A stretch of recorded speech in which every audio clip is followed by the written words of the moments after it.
Howdy, howdy, y'all. I'm back. Been gone for a few weeks. Now I'm all married and everything. But howdy, welcome back to Some Antics. It's great to be back, and it's great to be joined by the one and only Bruno Maag. Bruno, hello, welcome to the stream. Hello, hello. Thank you very much. It's quite exciting to be live video streaming.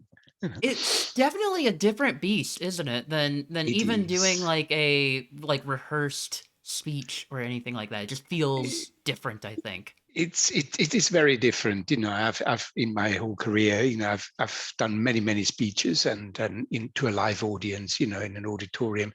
So and sometimes to audiences as big as 2,500 people, and it just feels different because you have that feedback, that interpersonal Yes. feedback, even if you can't see the audience because of the glare of the lights or whatever, but you get a sense of the room, Hmm. and stuff. And obviously, you know what the audience is like because of previous speakers or the speakers before you, or you have spoken to people like in during the Hmm. reception, whatnot, so you get a sense of what the audience is like. And then that allows you to tune, and fine tune your talk a little bit when you speak, how much humor can you add, or is the audience sensitive to a particular way of talking, say, and so on. Absolutely. And on the video, you just don't get that anymore. You don't have any feedback whatsoever, you know. Yeah. Well, we do. So I can see, and unfortunately, you don't have the chat up, but I can see the chats up. We've got lots of wonderful people in today. Jason Excellent. Langsdorff has sent over a whole crew. Thank you so much, Jason and friends, for coming through. And thank you everyone for being here.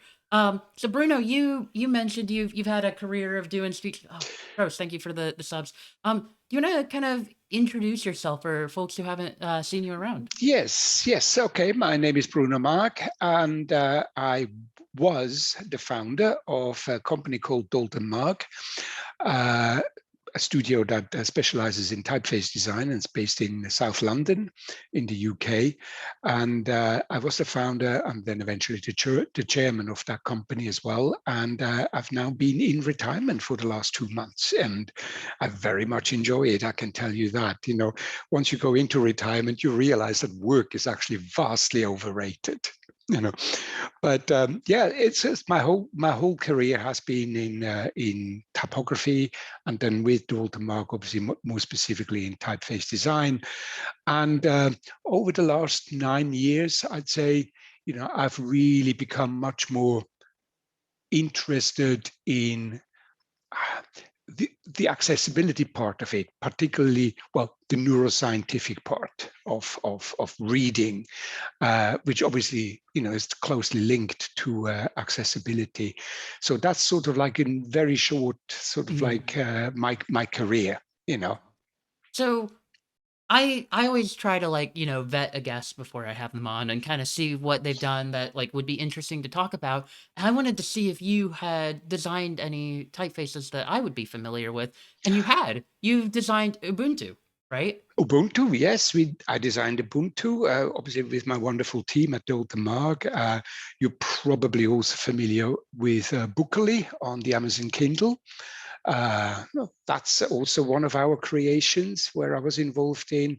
And then more recently, the typefaces for the BBC, and which I'm going to show a little Okay. bit, Yeah. here in the talk as well, and stuff. So that's some of it. In the US, you will probably also see where Dalton Mark has been involved, the company I founded. Um, Typefaces for Intel, for HP. We worked with Facebook, for like the Facebook camera product, the whole Hmm. a whole set of like different styles of fonts, so people can personalize their messages, when they send out their pictures to their friends. And that was interesting because it came in a whole host of different writing systems, different languages. I think we did about 8 or 9 different writing systems, So and cool. some of it was quite challenging as well, because how do you translate from a design point of view, how to translate one design style into another writing system, into another culture, so respecting the other culture, yet still make sure that from a design point of view, the two different writing systems with the two different cultural backgrounds actually form a cohesive unit, you know. Yes. Awesome. which is obviously an entire talk in itself. Yeah, I need to go find, and maybe I'll peek off to the side and look for this. But I remember reading about someone who was doing like joint typeface design for like the Roman letters, the like your ABC, and then the like Japanese character set Mm, as well, trying exactly. to like make those feel similar vibes so that you could like put those fonts next to each other and they would look cohesive. Yeah. Incredibly interesting stuff. Yeah, yeah. This was one of the biggest projects we did, and that's already about 12 years old, 10 years Mm, old now. Was for Nokia when Nokia was still Nokia. Nokia Pure, the typeface was called, and some of you guys may be familiar with that. And that was a challenging project, and we did altogether 19, I believe, 19 different writing systems. You know, and uh, dang. and we did Klingon as well, and as a bit of a joke, but we did a Klingon, and apparently the Klingon community regarded this as the best Klingon typeface that had ever been designed. You know, which is pretty cool. Incredible. Which is I pretty mean, cool. when the nerds are happy, that's when you know you've done a good job. Oh yeah, oh yeah. All right. So we're here to talk a bit about typographic accessibility. You've actually prepared some slides, so I'm gonna start showing those off to folks, and Okay. think we can take it from here. Great. Okay. Well, thank you again. Let's go straight into this. So it's all about typographic accessibility. Just very, very briefly again, a quick intro about myself. Obviously, I've already given you some background, but I started my typographic career in 1978 when I started an apprenticeship as a typesetter, and back then it was still in metal type, so composing letter by letter. What you see here on the screen is, in a sense, and for those of you who speak German, may be familiar with it, this is basically a certificate of, not excellence, that's wrong, a certificate that I have successfully completed my apprenticeship. And the Gouge-brief, used to be, in the old days, used to be that certificate, and you needed to have this in order to be able to work as a professional, and it's basically a thing of a guild, in that sense. But it proves that I have completed my 4-year apprenticeship and that I am good enough to actually do the job.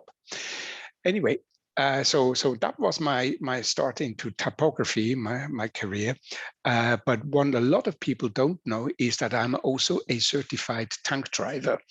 Now, obviously, being from Switzerland originally, as a Swiss citizen, I had to do military service, and I was then kind of like put into this unit, into an artillery unit, and was driving this particular tank, an M113. Now, obviously, we're in a little bit of a sensitive time right now, with threat of war looming, etc., etc. But nonetheless, I have to say, driving a tank is probably one of the most fun things you can do. I mean, first of all, you are the king of the road or the queen of the road. You are the absolute ruler. Nobody and nothing is in your way. There is no obstacles. You just either go across them or through them. So it's incredible fun to drive it. But there is also a point, to having this in this talk, and it is about accessibility. And what you see now is the inside of the driver cabin. And as you can see, it doesn't look very pretty, but this is user interface design at its best. It does exactly what it's supposed to do. And also, it shows that the user interface design is designed for the purpose and for a specific audience. Just to give you a very brief overview.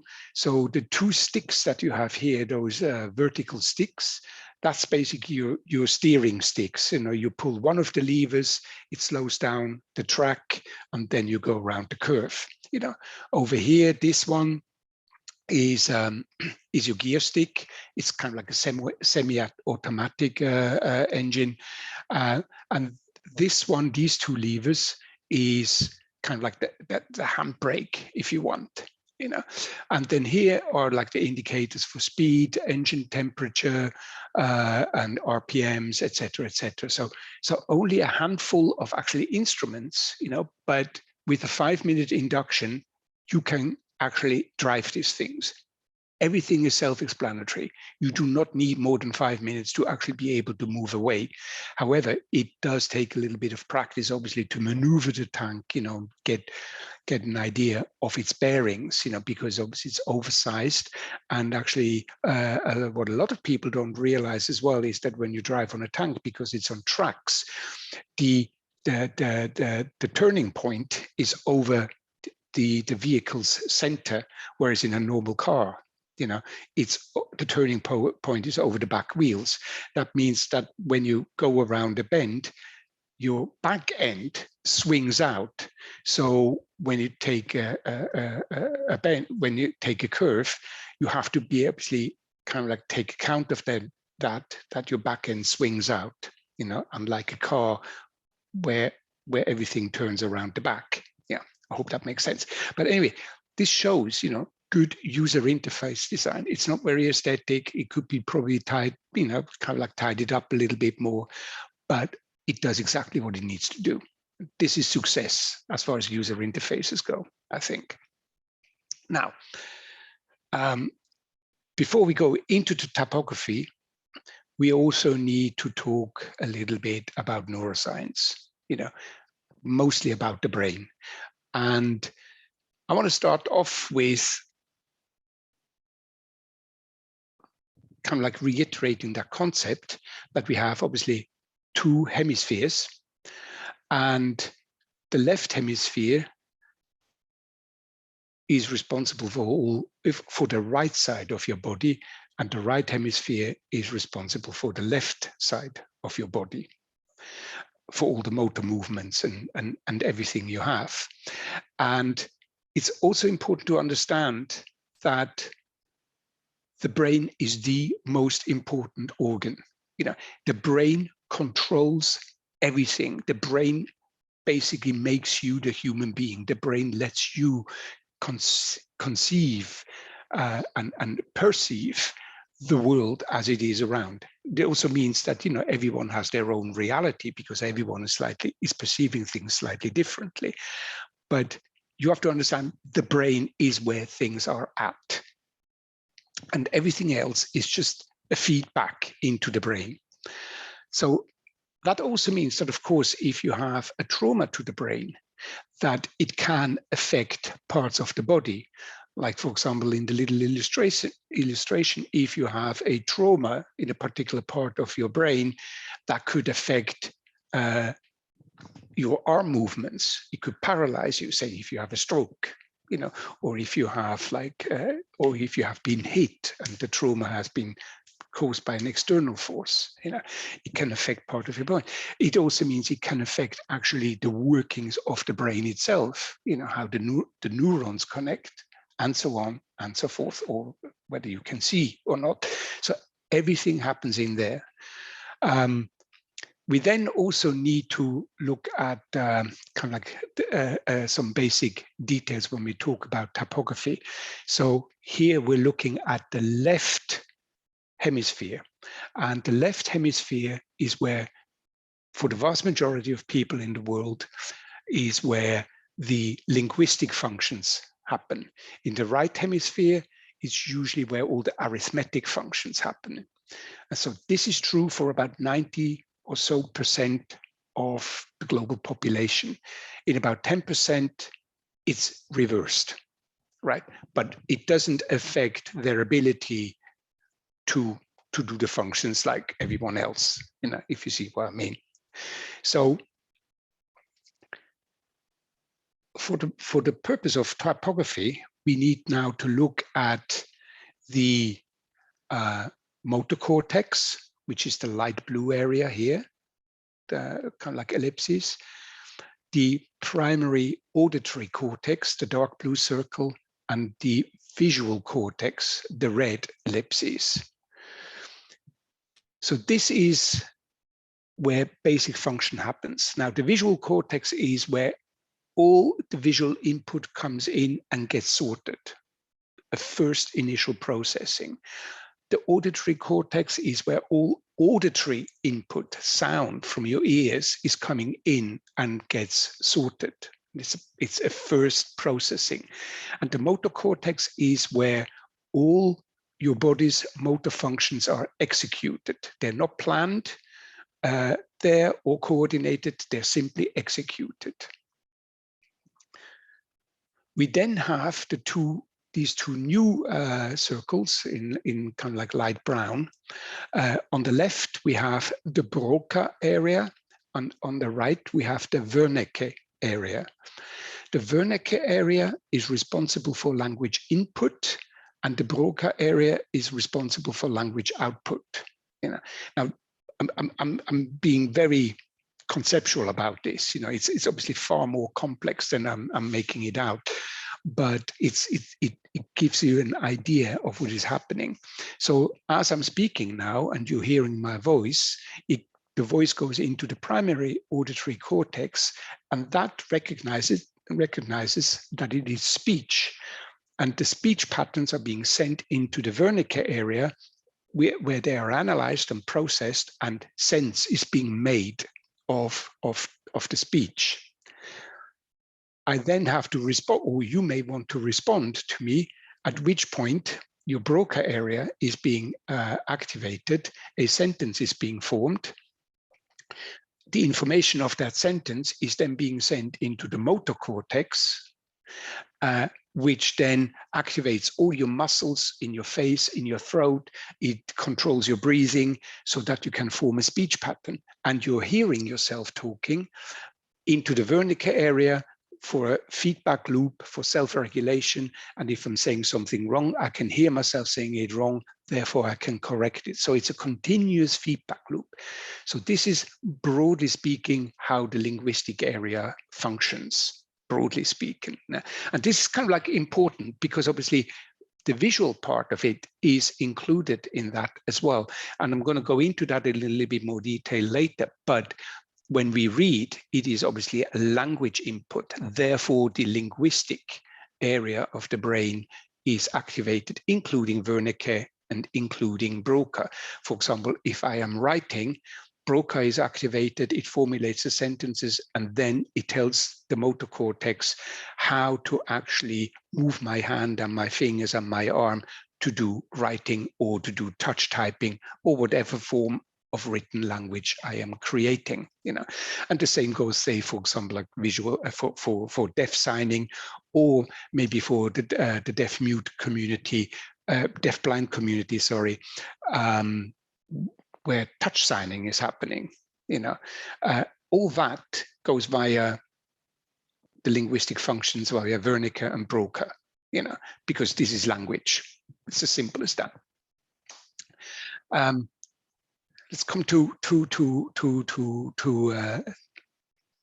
typography. You know, typography was invented roughly 5,000 to 5,500 years ago. You know, and it is totally or reading and writing, and is a completely neural niche. At this point, we also have to be clear that, or dispel this myth that the brain, we humans who only use about 10% of the capacity of our brain, it's absolute rubbish. You know, the brain is used a full 100%, but not always 100% at the same time. You know, because if that were happening at 100% at the same time, you'd be surviving about 3 days, because the brain is the organ in our body that uses up most of our energy. You simply could not feed it enough energy to actually maintain 100% output at the same time, right? So when reading happened, neuronal recycling had to happen. So basically, neurons that were doing something had to be reacquisitioned to do something new, because the previous thing was no longer necessary, right? And for that, the brain activated the visual word form area, you know, which is a part of the brain not far from the visual cortex and not far from the primary auditory cortex. And I'm going to go back to the map in a minute as well to show that. But basically, before the advent of agricultural society and more sophisticated societies around, 3,500 BC, 4,000 BC, thereabouts, people oriented themselves on kind of like abstract shapes in the landscape. And as these were no longer needed, or that skill was no longer needed, the visual word form area, that part of the neurons, was reacquisitioned to then acquire this new skill, which was reading and writing. And as we can see, for example, humans then took objects and transliterated the objects, for symbols, for writing purpose, or they took little shapes, completely abstract with nothing else, but then maybe created a letter out of it. Here I have just a quick overview of some of the very first writing that you can see, or that was around.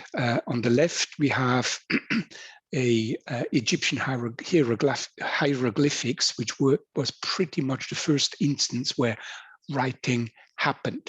Now, hieroglyphics are literally formalistic representation of objects in the world, and obviously kind of like simplified and rationalized a little bit, but they are objects and they represent a concept, they represent a word, a thought, and so on and so forth. In the middle, we have demotic. Unfortunately, we can't see it that well, but oh no, sorry, it's not demotic. I'm getting this wrong. This is the Babylonian cuneiform, which is a semi-alphabetic and syllabic writing system. So we're seeing the switch from a conceptual writing system into a sound-based writing system. So that's quite an important step, right? Because you can then you can actually start putting symbols together in order to create sentences, which with a iconographic or with a concept-based writing system is much harder to also can represent the complexities of like modern language, And then on the right, we have Phoenician demotic writing system, so purely alphabetic already. The demotic on the left here, that led eventually into Greek in the middle, which then eventually led into the Latin writing system as we know it today. And as a little typographic expose, that the writing system or that the script is called capitalis monumentalis, so the monumental capitals, which was used from about 400 AD right into about 400 BC, right into about 400 AD, for a good 800 years. This was the main way of writing in the European world. Now, going back to the neuroscience a bit, here we have a representation of an eye and how light is projected onto the eye. Obviously, it's very much like a photographic camera. So from the left, light goes in through the lens, gets projected to the back of the eyeball where the shape appears. At the back of the eyeball, we have in the middle, we have the fovea, the red dot. Then the orange area is the macula. And then we have the retina, kind of like the light orange browny bit. And this is the area which is actually light receptive and light sensitive. There's a white spot here as well. That's the blind spot where all the light receptors, so the cones and the rods, connect into the optic nerve, which then obviously leads to the back of the brain. Now, the retina, so the light sensitive area of the eye, of the back of the eye, covers about 70 to 75% of the back of our eyeball. So that gives you a viewing angle of roughly about 150, 160 degrees, So 180 degrees theoretically actually already out, although you can probably just about make out if you have your hands set to about 180 degrees. Now, when we read, we also need to understand that we don't read in a continuous line, but we read in saccadic eye movements. So basically you get a fixation of your eye on a particular character, here represented in black. And at that moment, the eye and the brain capture about 7 to 9 characters. Once it's captured that, it moves on about 7 to 9 characters to the next saccadic fixation, and so on and so forth. And all that information is continuously sent back to the visual cortex. Just give you an idea of why it is 7 to 9 characters at roughly a reading distance of 30 centimeters with a type size of about 9 to 11 point. The reason is 7 to 9 characters fit pretty much exactly into the fovea. The fovea is, of course, the area of the back of your eyeball with the highest concentration of light receptors. So therefore you have the best representation of what you're seeing. In the macula, the resolution starts going down a little bit, so you're seeing a little bit less, but you can still make out a fair good amount. And then once you get into the retina, it starts getting pretty poor. You can just about make it out, but a lot of it is guesswork. Now, when the brain starts calculating the saccadic jumps, so at the fixture, it already works out where the next fixation is, and the one after that, it starts estimating the one after that as well. So although we're focusing on the fovea area, and that's what's being processed, the brain at the same time actually processes already where it's going to be from the information it has. Now, this is the ideal setup. In some instances, people say now, oh, for good accessibility, you need to have 12, 13, 15, 16 point size, large letters. That's the best accessibility. No, because if you increase the type size, you reduce the numbers of characters that go into your fovea, and that requires more saccadic jumps. And research has shown that the ideal number of saccadic movements is 7 to 8 saccadic movements per line.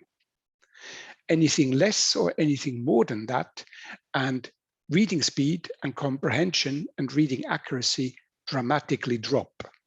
So before you go off and actually make the type size larger, which is detrimental to the comprehension, maybe if you have a problem with the typeface and it's not very accessible, maybe you should start thinking about using a different typeface that's a little bit more accessible, and you can avoid some of the problems of having to go larger. Once stuff is on the back of your eye, it gets then sent along your optic nerve into your visual cortex at the back of your brain. Sorry about that. At the back of your brain. I don't know whether you guys can see the pointer, and here we come back to our little map. The back of the brain has the visual cortex, and from the visual cortex, anything that is language is being sent into the visual word form area, the red dot. In the red dot, every single character gets decoded. Character pairs get put together, syllables get put together, and word shapes get put together. The brain knows how to do that, but it doesn't have an idea of what it is. It has no meaning. It then sends that word shape into the yellow area, which is the lexical area, so the Broca, roughly where Broca sits, to attach meaning to a word. And if it cannot successfully attach the meaning from the visual shape alone, it actually sends that shape into the phonological area, which sits right next to the auditory cortex, to attach a sound unit to the shape. And then together, with visual shape and sound shape, it can successfully create the meaning of the word. You know, this has an impact also on language. You know, for example, like English is really, really difficult language because nothing sounds how it's written. You know, which is also why English has a really high percentage of dyslexic people. About 15% of the English-speaking population is dyslexic, compared to, say, about 7% of the German and Italian-speaking population, because English is a transparent language. But that's a different. Dyslexia is also one of my little kind of like, not hobbies, that's the wrong word, but you know, my things. That's another 20-minute lecture or half an hour lecture in itself. You know, but basically, to put it short, dyslexia has very little to do with reading, and it has a lot to do with sound. You know, so don't give me that. You know, characters are jumbled up and all that. No, then you're not dyslexic. You know. Anyway, let's get into the typographic part. So we got all the background, you know, about the neuroscience. When you talk about typographic accessibility or accessibility in general, you have to think of it in three pillars, you know, emotional, functional, and technical. You know, emotional, is it appealing?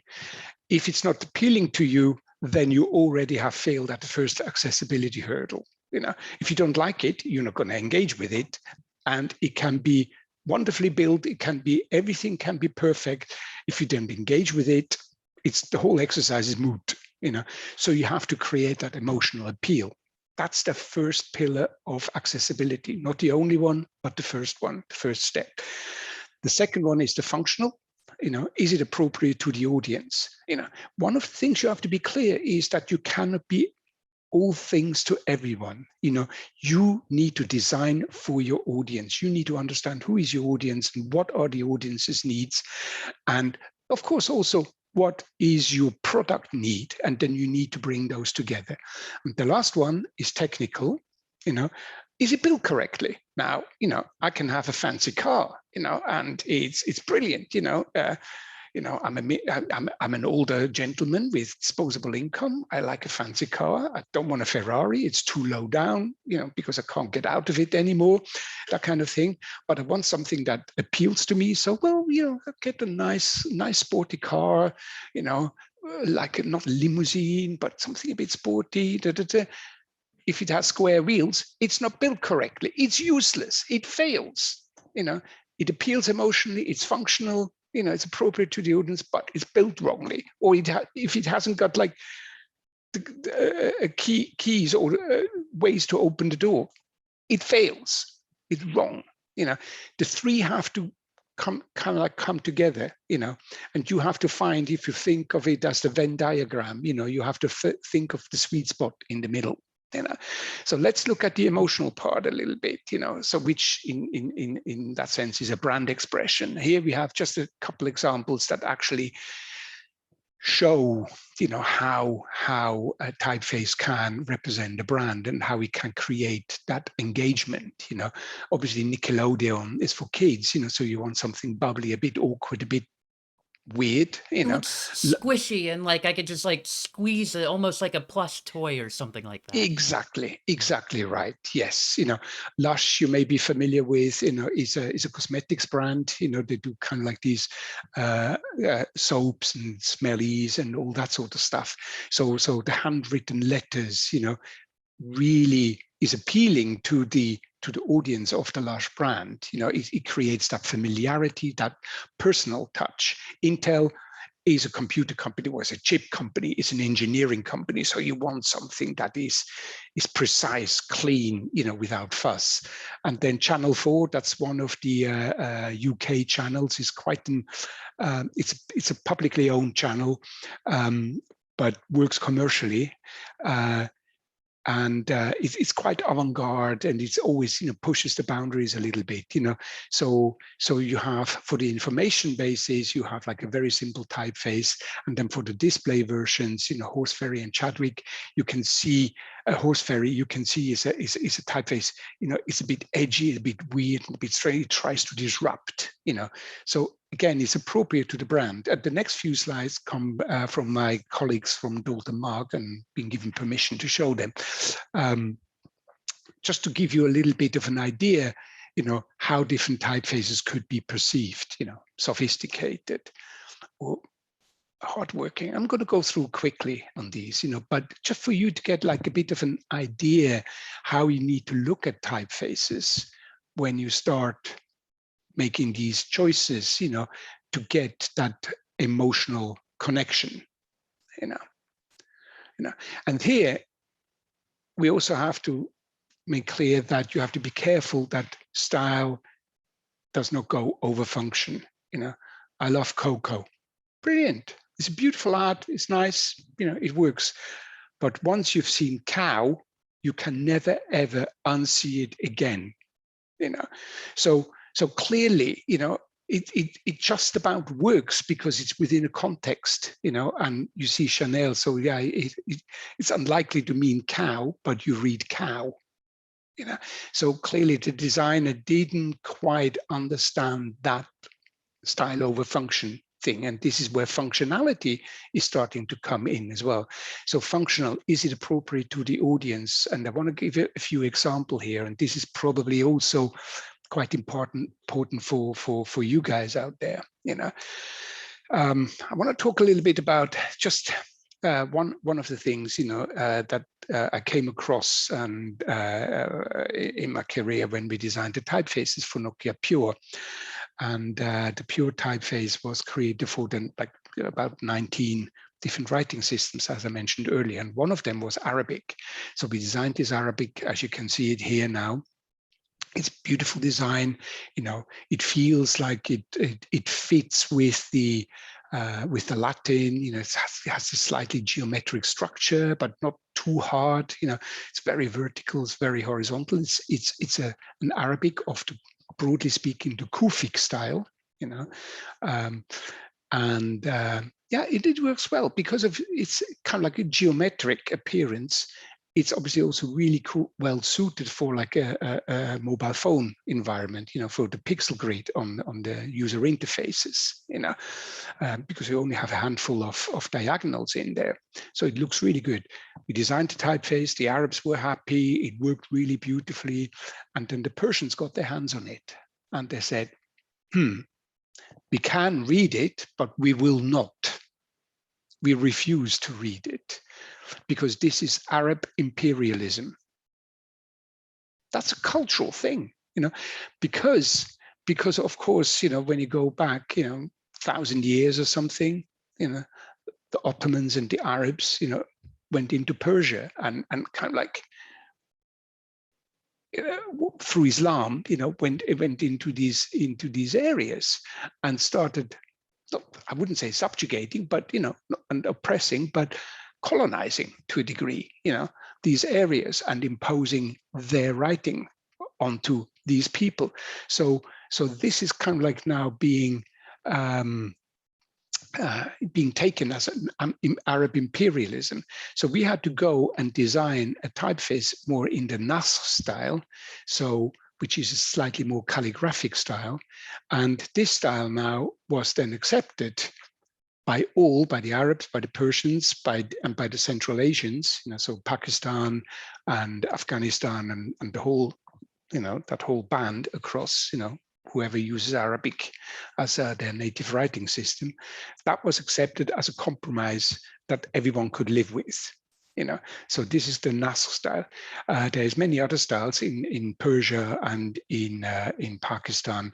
They use Nastaliq and Thuluth styles, which are almost impossible to recreate on a computing level because they have cascading baselines. So the sentence runs on a horizontal baseline, but words are cascading. So the words themselves might actually run on a diagonal baseline, right? So from a computational point of view, almost impossible to do.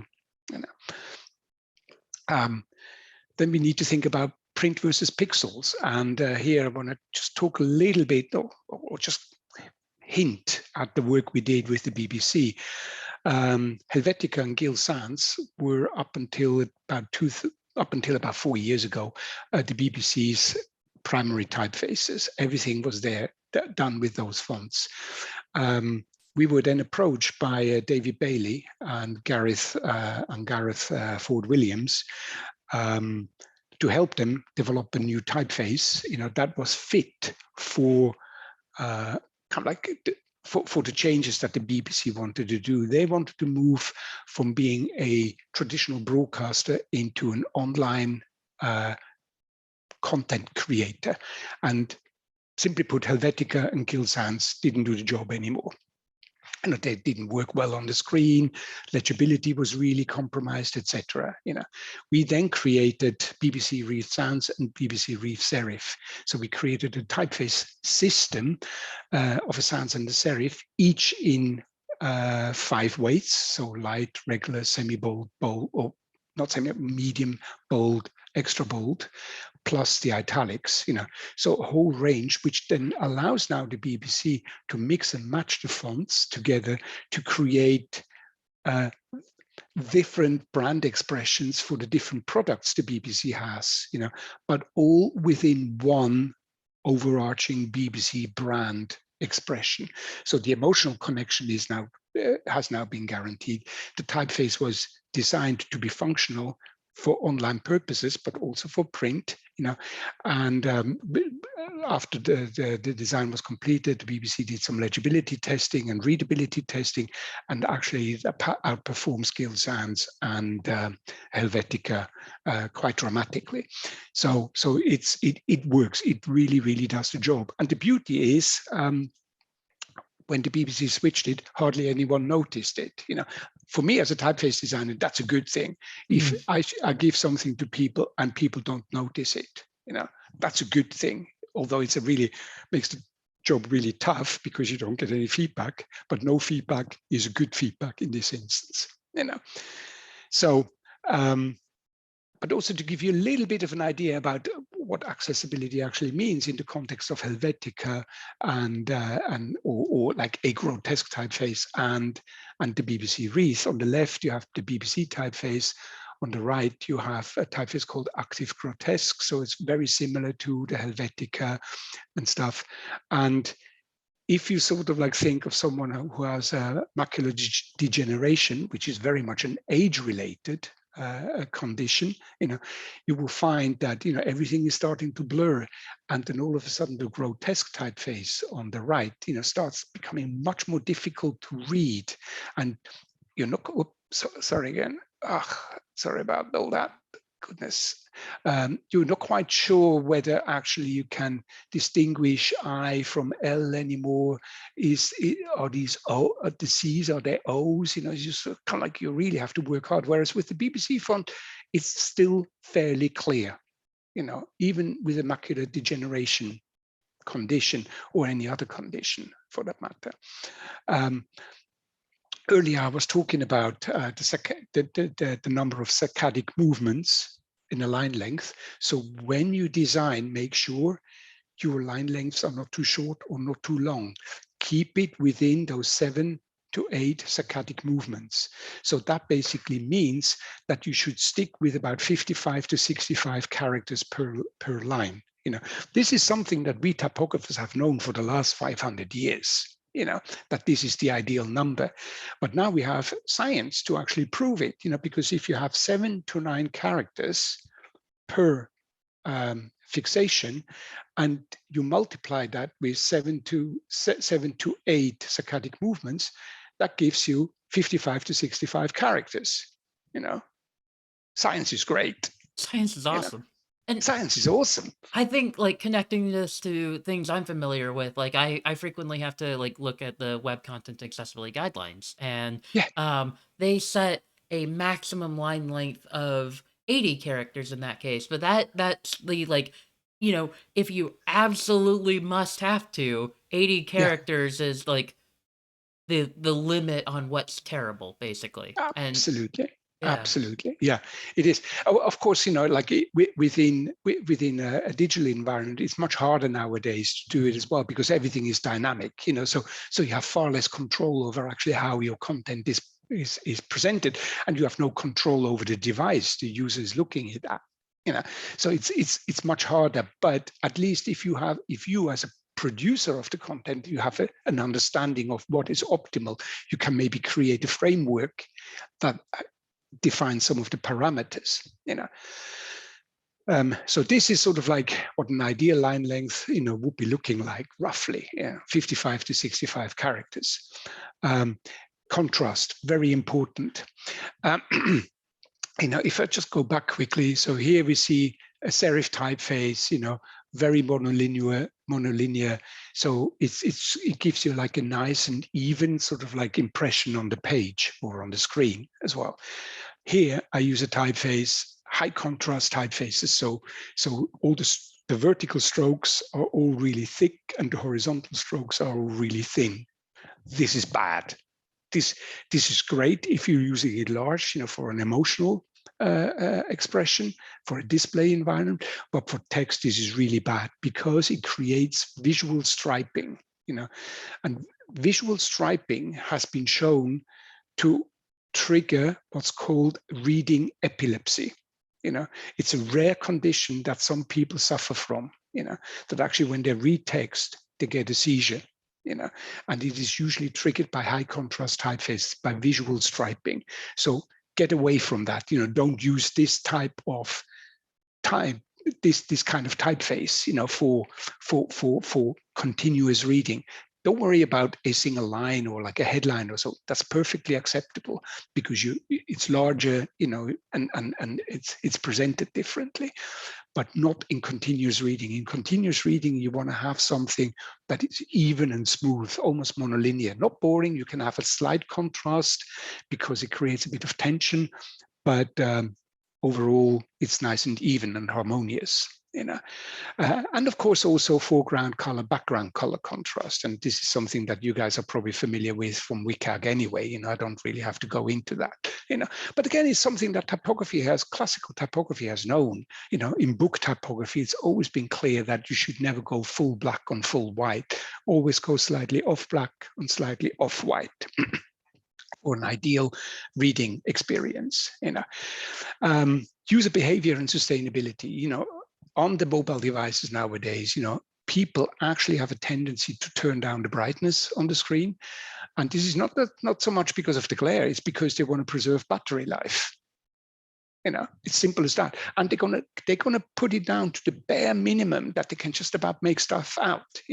That means when you choose your typefaces and your sizes and everything, you need to bear that in mind. Is my typeface strong enough? Is that regular weight strong enough that it can actually hold up against a reduced brightness on the screen? So think about that too.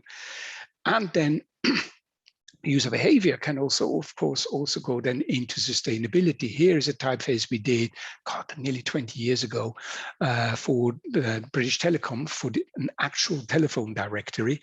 And just by changing the typeface, without changing the layout, on average, about 10 lines per page were saved.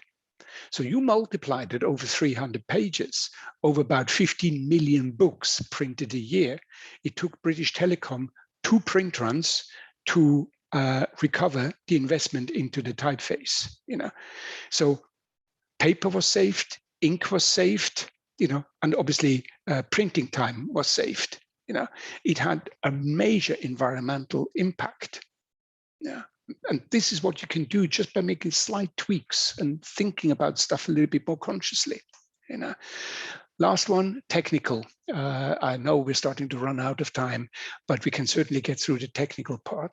Now, I was talking about, low contrast and high contrast typefaces. The low contrast on the left, that's the BBC Reith typeface, a serif.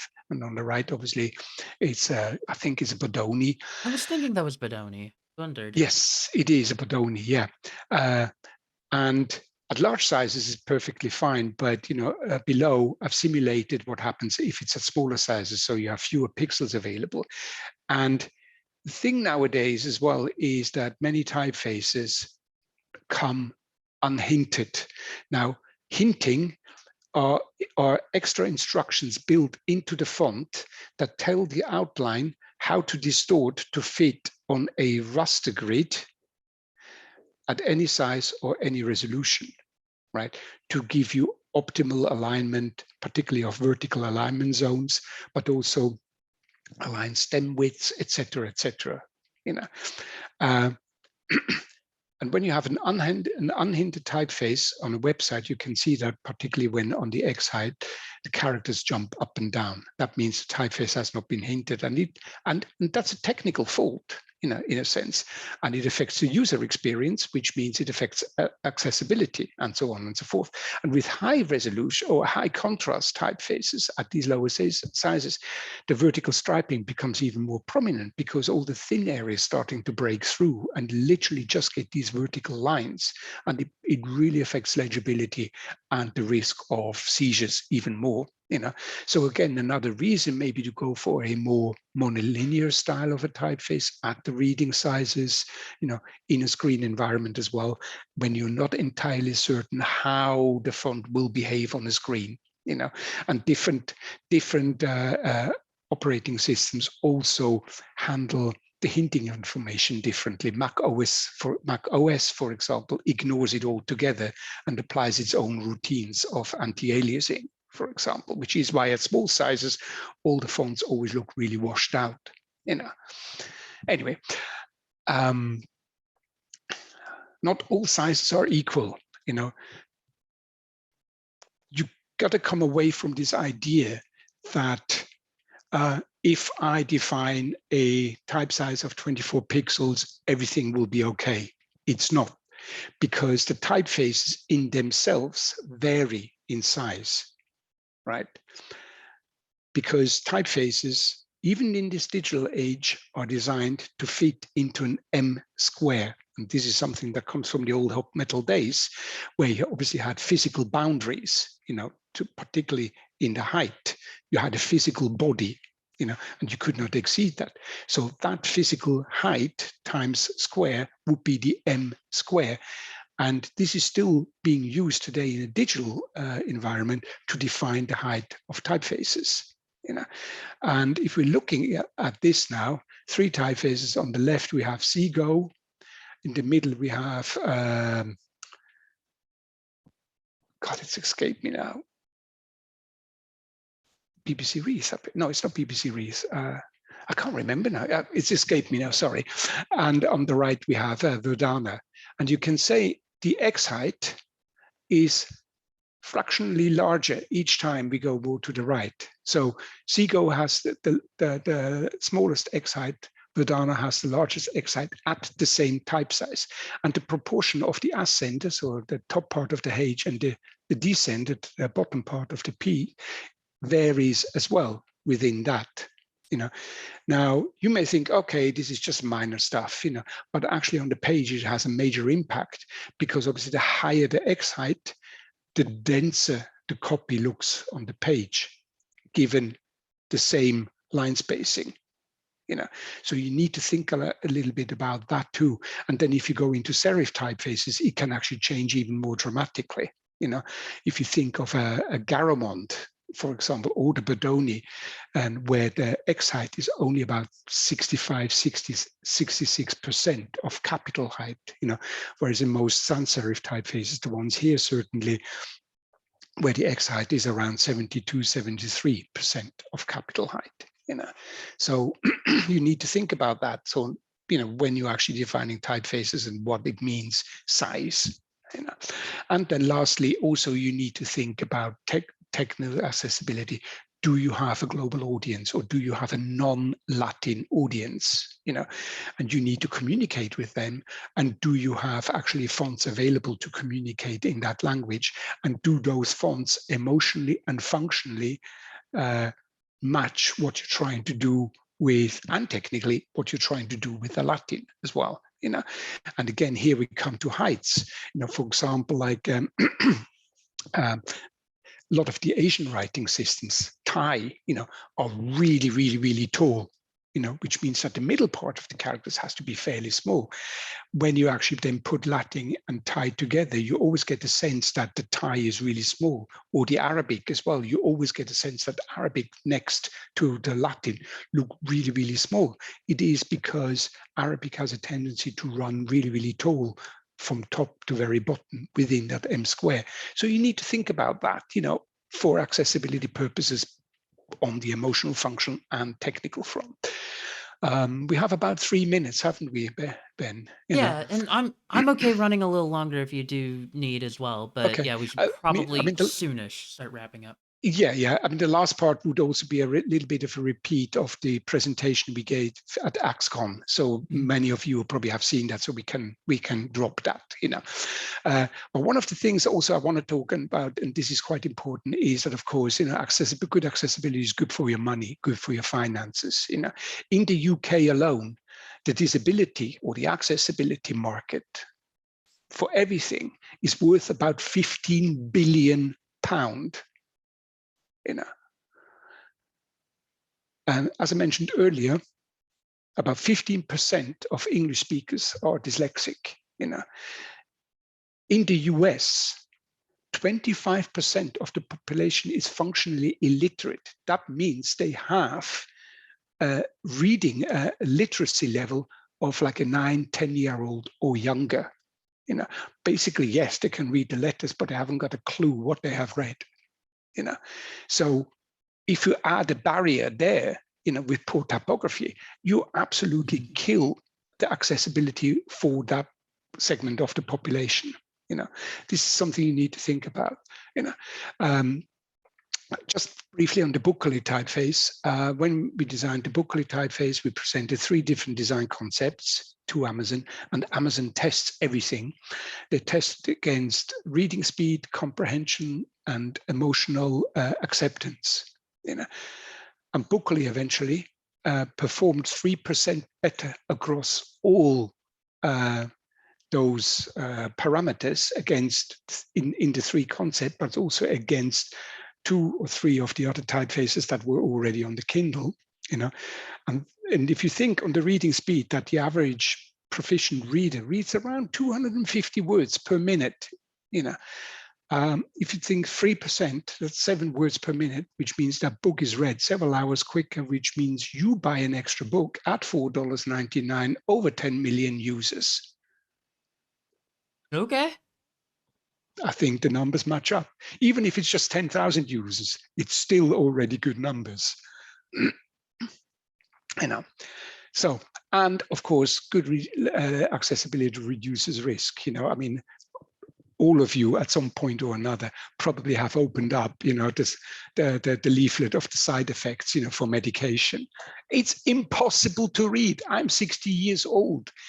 My visual acuity is only 20% of that of a 20-year-old.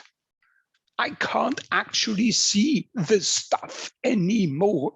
That creates a risk. And I'm surprised that no one has ever sued Big Pharma over this. Anyway, yeah, and the testing platforms, say many of you, I'm just very, very quickly want to show something that people may not be familiar with.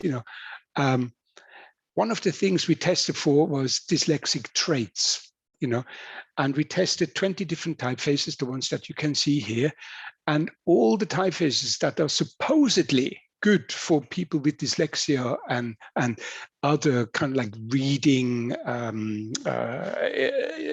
impairments or whatever you want to call it, performed worst.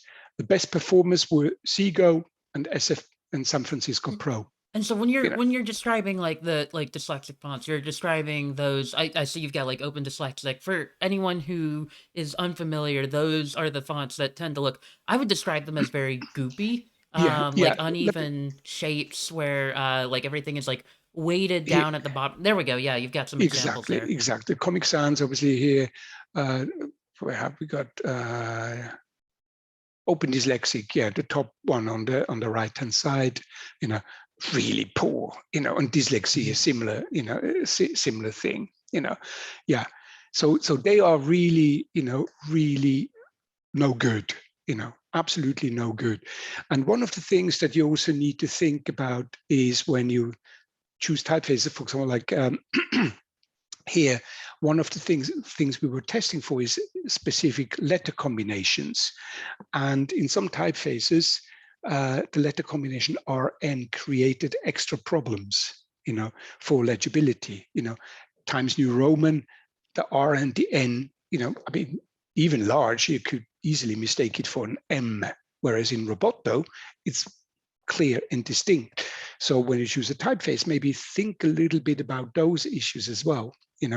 But the main thing is that you cannot be fully accessible for everyone. What you can do is try to lower the barriers. That should be your first ambition, lower the barriers, and you can only ever optimize accessibility. You can never be perfect, and you have to make compromises. And I think that's the takeaway from this.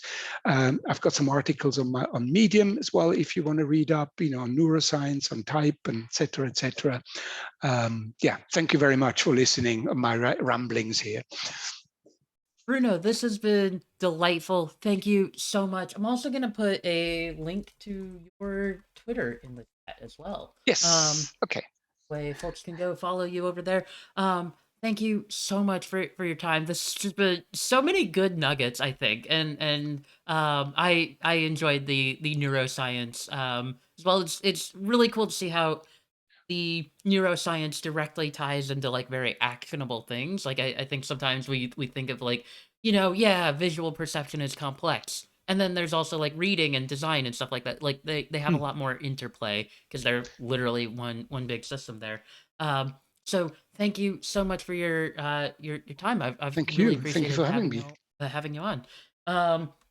Yeah, while you're following Bruno on Twitter, go follow Some Antics on Twitter, and that way you can keep apprised of all the streams coming up. I should be doing. I need to confirm with him just to be sure, but I should be doing some creative CSS coding with Kevin Powell this Friday, I believe. So keep your ear out for that. And y'all, it's been a good one. Thank you for being here. Cheers. Thank you. Bye, y'all. Bye.